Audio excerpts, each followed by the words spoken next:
set up for today, but let's talk about market fundamentals now. Rakesh Vyas from Quest Investment Advisors is joining us now to discuss some of his sectoral bets and the market moves as well. Rakesh, good morning. Thank you so much for joining in. I was looking at the breakup for your flagship PMS. Large caps are around 45%, mid caps 14%, small caps are 35%.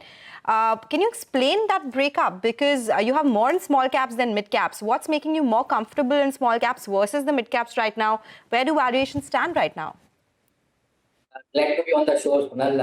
I think if you look at the sectors that we have been more bullish on, it is primarily led by consumer discretionary space, so to say, because we have seen a lot of policy actions coming through, right from income tax cut to the RBI rate cuts and now to GST. And therefore, our portfolio is reasonably well positioned towards that. In terms of mid and small cap, I think when you look at the valuations that exist today, mid caps have been trading at premium significantly over last few years. Of course, it's been driven by the earning growth that can come through. But small cap last year had a very tepid earning growth, actually negative earning growth. We expect a lot of the specific stocks to deliver much better earning growth going forward, and stocks have corrected a lot. And therefore, we find a lot of good opportunities in that space. Just to take some examples, we are very bullish on the hospitality sector.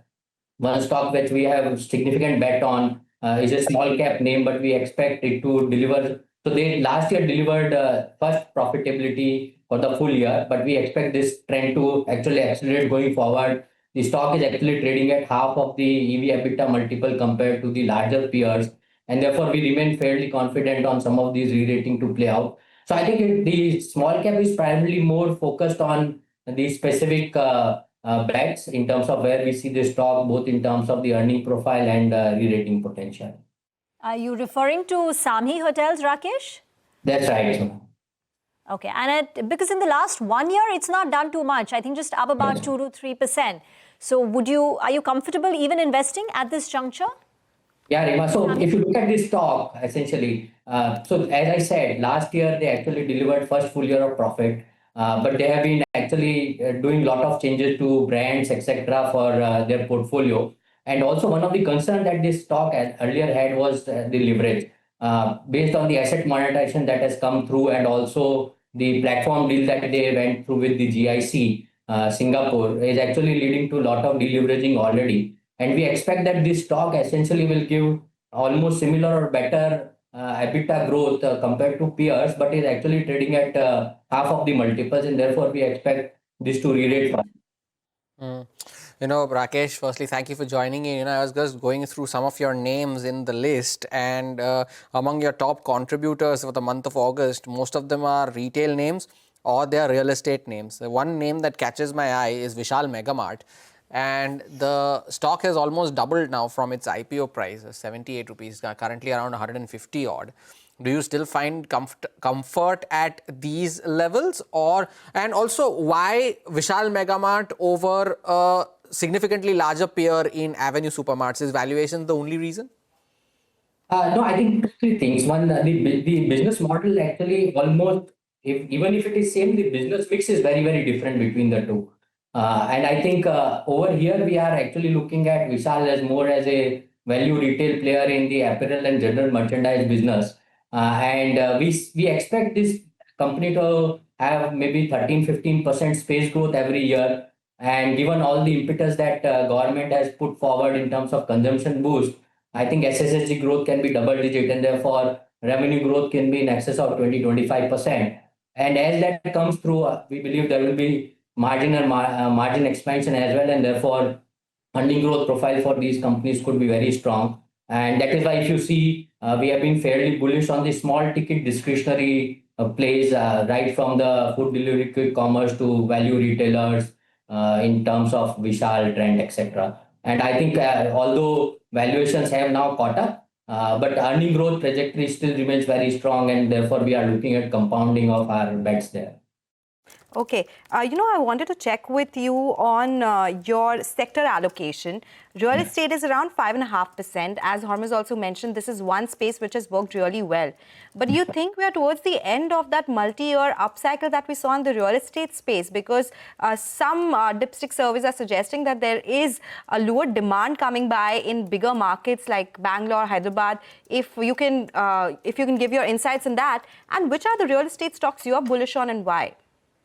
I think when you look at real estate, actually, Sonal, you have to go very micro market specific. So apart from 4 or 5 large pan India players, this sector is essentially around more micro market driven, and therefore the bets thereof are to be looked at from that perspective.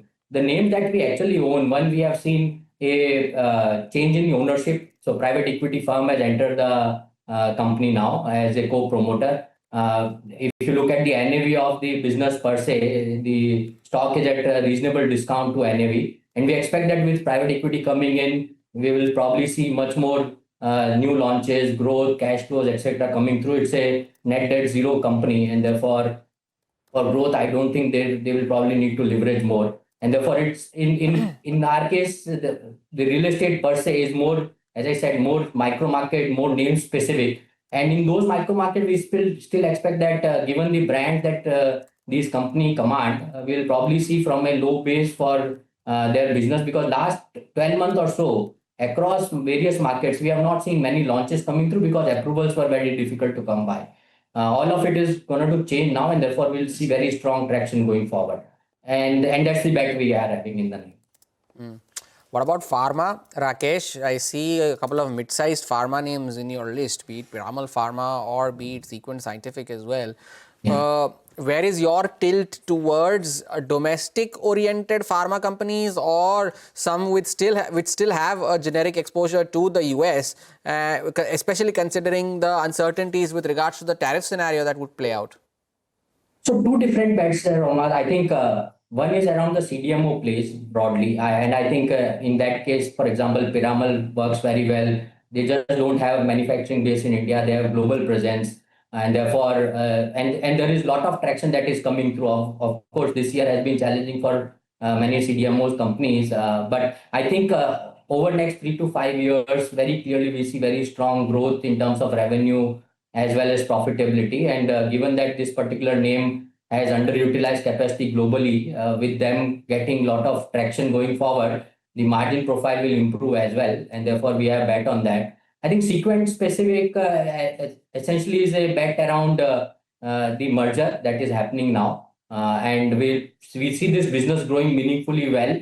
And there is a lot of change in the leadership, new leaders that are coming in at the top, has a very strong track record.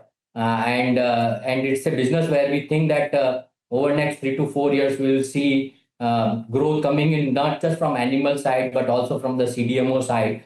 And there has been a lot of one-offs historically in this name, but going forward, we expect earning growth to be meaningfully higher, and it's available at a reasonable valuation. That's the bet there. So all these, as I highlighted, all these small cap names are more stock specific, business specific in that sense. Got that. Piramal, though, again, is not done too well in the last 1 year. It's down, I think, 11-12%. But Rakesh, this has been a great conversation. Thank you very much for joining in and explaining how you're constructing the portfolio at this juncture and why you like what you like. Thank you so much.